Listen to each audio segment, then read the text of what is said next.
આજ રોજ રાજુલા પ્રાંત કચેરીમાં આવેદનપત્ર આપવામાં આવે છે કે ગાય માતાને રાષ્ટ્રમાતાનો દરજ્જો મળે તે માટે કલેક્ટર સાહેબને આવેદનપત્ર આપવામાં આવ્યું છે.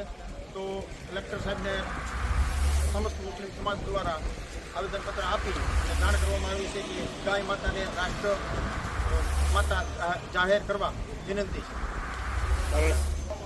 આ આવેદનપત્ર દેવામાં આવે છે કલેક્ટર સાહેબને, અને અમારી એવી માંગણી છે ગાય માતાને રાષ્ટ્ર પ્રાણી જાહેરાત કરે એવી અમારી મુસ્લિમ સમાજની માંગણી છે રાજુલામાં, અને અમારું આવેદન મુખ્યમંત્રી સુધી પહોંચાડે એવી અમારી માંગ છે.